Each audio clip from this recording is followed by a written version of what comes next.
जरूरी, कोई जरूरी थोड़ी है कि किसी से मिलना ही संबंध होता है। हम तुम्हारा नाम लेके दो चार बेर अपना नाम ले लेंगे और अपना दो चार बेर माला जप लेंगे,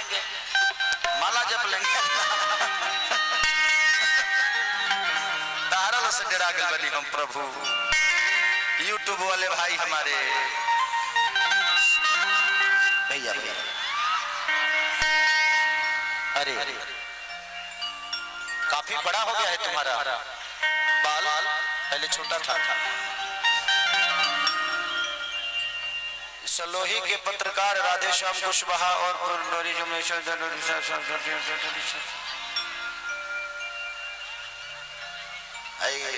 ढोड़ी चाटना के तरफ से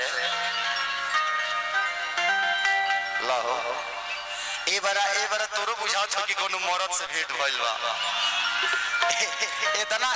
इतना पैसा तो कमा के कर भातारो करे के ना दी, जितना खेसरिया दे दल तू एकदम छोड़ा। नेपाल में कुछ रखल बा, हमनी के दोनों बेकतावल जीवन से प्रोग्राम करके फिर चल जाए। चली ई ढोड़ी चाटना के तरफ से था। भगवान करे कि आप ढोड़िए में रहे, ढोड़ी से आपका ऐसे ही काम बढ़ता रहे, बट ढोड़िए तक रहिएगा, ढोड़ी से नीचे मत जाइएगा।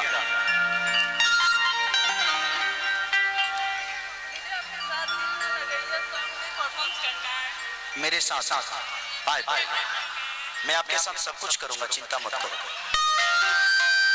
गाना भी करूंगा। माने तो तारा लोग पीछावा के कहला रह के है ना मावेला, तू लोग तो खत्म है बराबर दे। हेनियो पीछा ही बालो आओ तनी आओ तो है ना ज्यादा लोग वही से ना रहता नहीं।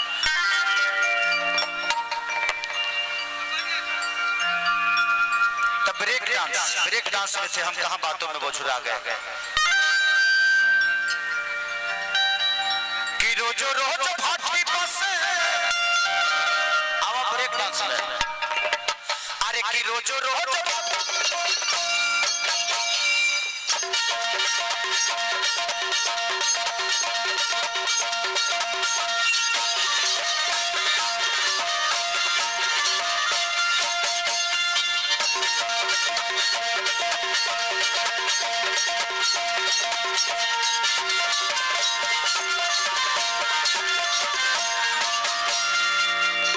रोज भाटी बसे, दारू पी के आवेला, पीटी के बाड़ी हमारा के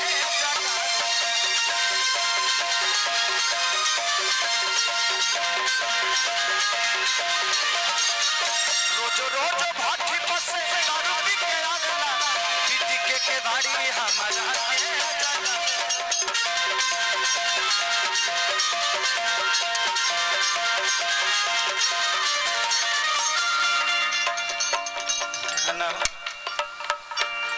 खाने आसबो खाने तार बहन ही तो दोनों जन एक साथ निकल रहा।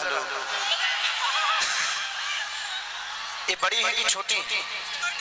ये छोटी है बट इसका कुछ भी छोटा नहीं है। हाइट देखो, बाल देखो, बेचारी का देखो चेहरा भी बड़ा है। Thank you so much.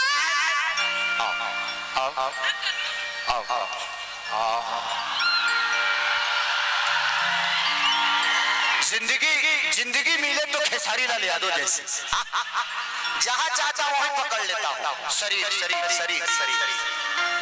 Clear करतनी तहरा लो जान बड़ा। मैं कुछ बोलता हूं ना तो ये लोगों के एंजॉय और मनोरंजन के लिए, अन्यथा दुनिया इसको जैसे ले ले। मैं एक अभी अचानक से एक मेरा गाना रिलीज हुआ था कि हो लगा हक जही राजा चलिए,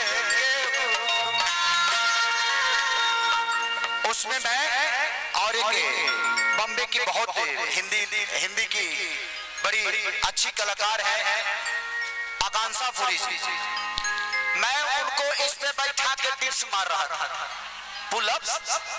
कितने लोगों ने देखा है? थोड़ा हाथ उठाओ तो देख तर लोग दोसर काम नहीं खे। हम भजन भी बहुत गाए थे, कितने लोग सुने थे? देख संख्या देख, अब पुलप्सवा महाराज का मौज लोग देख ले, सारे के सारे लोग देखे, लेकिन मैं पुलप्स महाराज और लोगों को कुछ अलग ही लग रहा। तो हमारे रिश्ते हम तय नहीं करते, हमारे रिश्ते लोग तय करते। साथ में चलने वाली एक लड़की हमारी गर्लफ्रेंड नहीं, वो हमारी बहन भी हो सकती है। अब आपको तय करना है कि आप उसको किस हिसाब से देखें, लेकिन हम तय कर लेते ना कोनो माले पटौले बा। ये तो आपकी नजरिया है कि आप उसको कैसे देखते हैं, किस हिसाब से देखते हैं। हमारी नजरिया है कि मैं अपने बहन के साथ जा रहा हूं, तो वो पुलप्स था और लोगों ने उसको बोल बोल के अश्लील बना दिया। ठीक है यार, सबकी अपनी नजरिया है। कितने लोगों को सफाई दीजिएगा, जिंदगी में सफाई देते देते मर जाइएगा। समझाया उसको जाता है जो समझना चाहता है, समझदार को समझाने का कोई मतलब है नहीं। शब्दों को व्यर्थ मत जाने दीजिए, आप अपना काम करते रहिए। पूरी दुनिया आपके कहीं ना कहीं दिल में बैठा कर बैठेगी। नहीं तो एक खेसारी लाल यादव लीटी बेचने वाला, मैं 10 घर में नौकर और झाड़ू पोछा किया हूं। 10 घर ऐसे होंगे जहाँ पे खेसारी लाल यादव झाड़ू पोछा किया है, बर्तन धोया है, कपड़ा धोया है। लेकिन आज देखिए मेरे घर में मेरे काम करने वाले कम से कम 15 लोग होंगे। तो ये मेहनत है, आप सबका प्यार, आप सबकी विश्वास है खेसारी के ऊपर। इसलिए एक गरीब घर का बच्चा आज अपने जीवन को इतना बड़ा लेवल पे लेके गया। और मैं कुछ नहीं, मैं जीरो हूँ, मैं आता कुछ नहीं, आपके सामने आता हूँ तो मुझे लगता है कि मैं आपका बेटा हूँ और बेटा बन के जीवन को चलाना चाहता हूँ। कि आधी आधी रतिया दारू पी के आगला पीटी के बाड़ी हमारा के जगाए।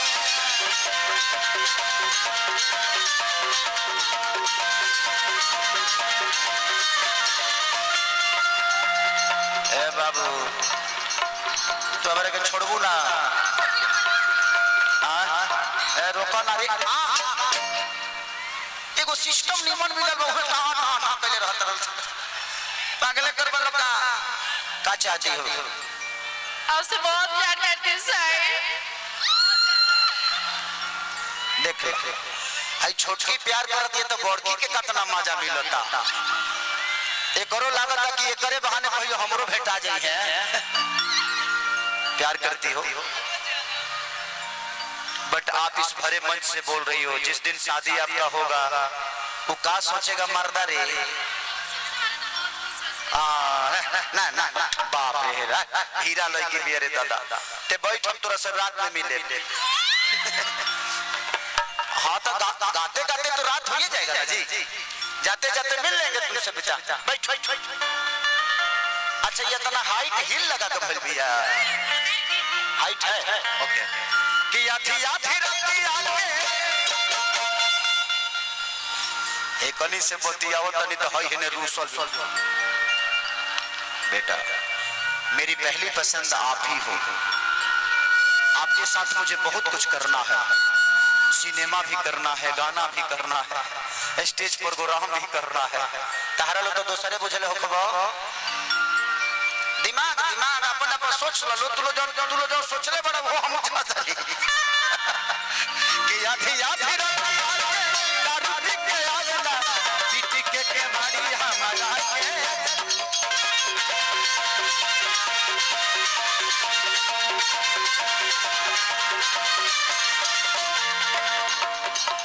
कि फाटी जला जामा खुल जला पायजामा,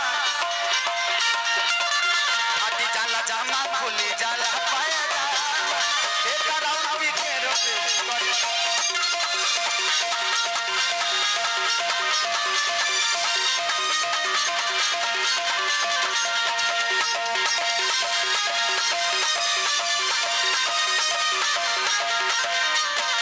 सारे सिकवे गिले भुला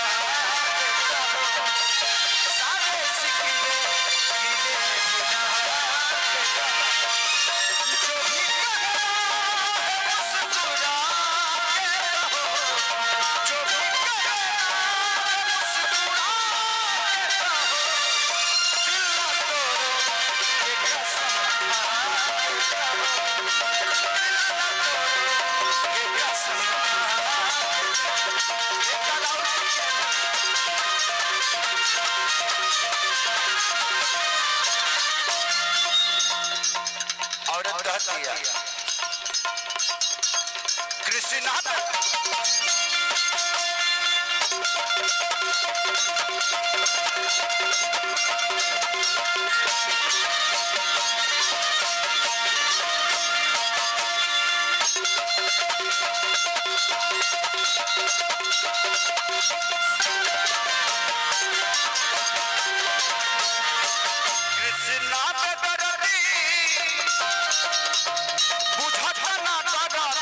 ऐसन भेटाई बा ए सखी माया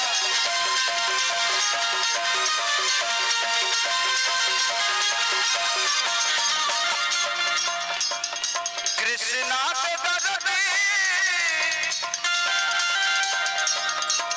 बुझत ना दर्द ऐसन भेटाई बा ए सखी माया